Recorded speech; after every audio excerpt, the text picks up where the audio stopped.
नमस्कार। आज supreme court में शायद ममता बनर्जी की सरकार द्वारा एक याचिका शायद सुनवाई हो सकती है, जिसमें उन्होंने कलकत्ता हाई कोर्ट के ऑर्डर को चैलेंज किया है।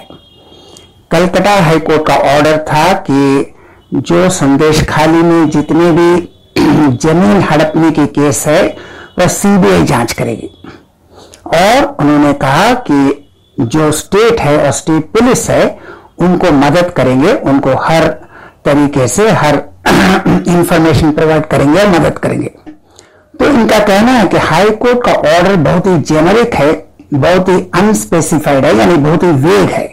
वेग शब्द का इस्तेमाल नहीं कर सकते क्योंकि कंटेंट ऑफ कोर्ट हो जाएगा, लेकिन वही कह रहे हैं वेग है। तो उन्होंने कहा है कि अगर कोई गाइडलाइंस नहीं है कि किस पर जांच करे, तो ये आप स्टेट के पावर को अपने हाथ में ले रहे हैं, यानी स्टेट को अपना पावर जो है, स्टेट पुलिस का जो अपना पावर है, अपना ड्यूटीज है, उससे आपको वंचित कर रहे हैं। स्टेट को आप वंचित कर रहे हैं क्या?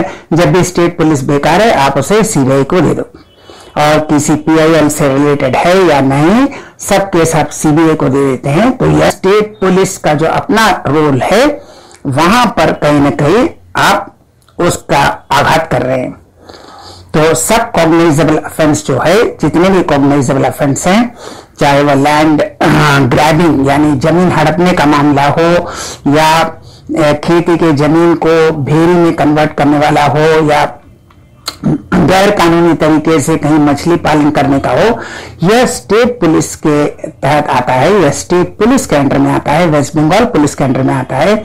इसे आप बिना किसी कारण सीबीआई को नहीं दे सकते, यानी आप स्टेट पुलिस को बाईपास नहीं कर सकते।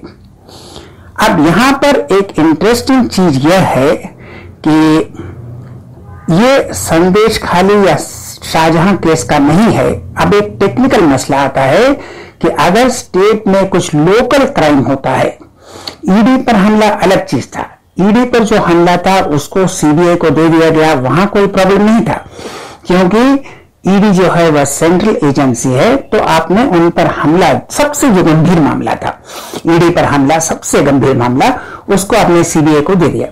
लेकिन जो लोकल जितने आरोप हैं, किसी का जमीन हड़प लिया, कहीं पर खेती का जमीन को मछली पालन के लिए आपने ये कर दिया, तो ये जो लोकल जितने कंप्लेंट्स हैं उसको क्या आप स्टेट पुलिस को बाईपास करके सीबीआई को दे सकते हैं या नहीं, यह टेक्निकल मसला है।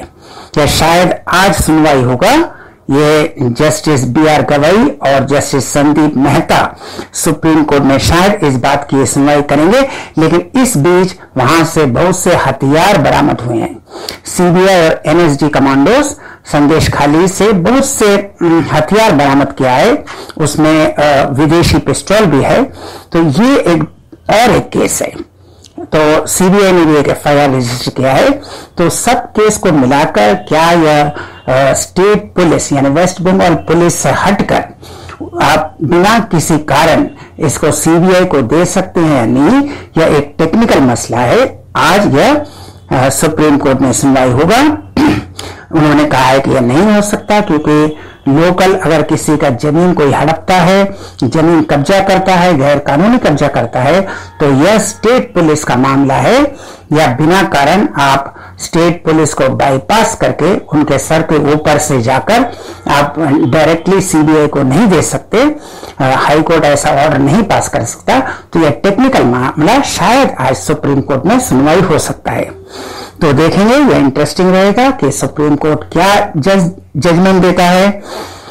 सुप्रीम कोर्ट क्या कहता है, क्या आप लोकल जो इश्यूज है वह लोकल पुलिस को बाईपास करके आप सीबीआई को दे सकते हैं या नहीं। ईडी पर हमला तो दूसरी बात है, जो सबसे गंभीर है। यह सब कंपैरेटिवली छोटे अपराध हैं, किसी का जमीन हड़पना, किसी को धमकी देना, ये सब लोकल अपराध हैं। तो इसको आप सीबीआई को दे सकते हैं या नहीं।